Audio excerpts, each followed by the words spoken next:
હર ઘર તિરંગા અભિયાન અંતર્ગત દહેગામ ખાતે તિરંગા યાત્રા યોજાઈ। માનનીય પ્રધાનમંત્રી નરેન્દ્ર મોદી સાહેબના આહવાનથી રાષ્ટ્રવ્યાપી હર ઘર તિરંગા અભિયાન અંતર્ગત દહેગામ ખાતે તિરંગા યાત્રા યોજાઈ।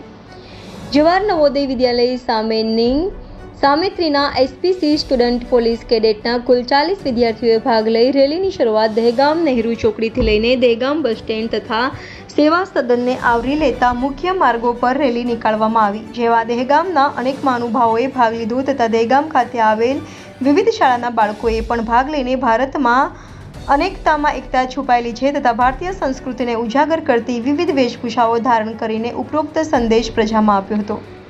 એસપીસીના બાળકોએ પણ આ રેલીમાં ભાગ લઈને પોતાનું યોગદાન આપ્યું હતું અને જાહેર જનતામાં દેશ પ્રત્યેનો પ્રેમ, નિષ્ઠા અને સમર્પણની ભાવના પ્રસરાવી હતી।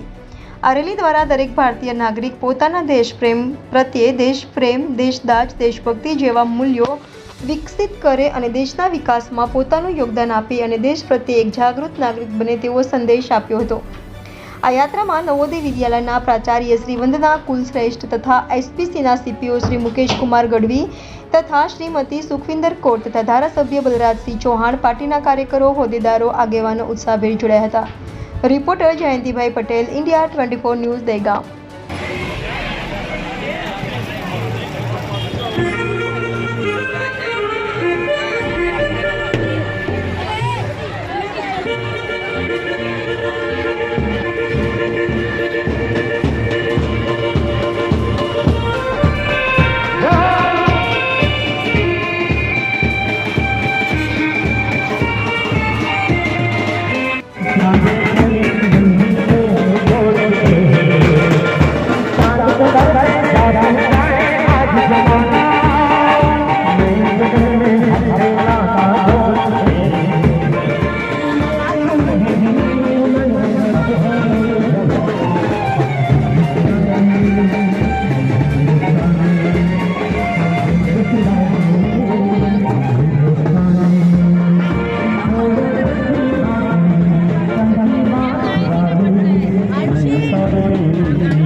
દરેકે ત્રણની લાઈનમાં ગોઠવાઈ જાઓ।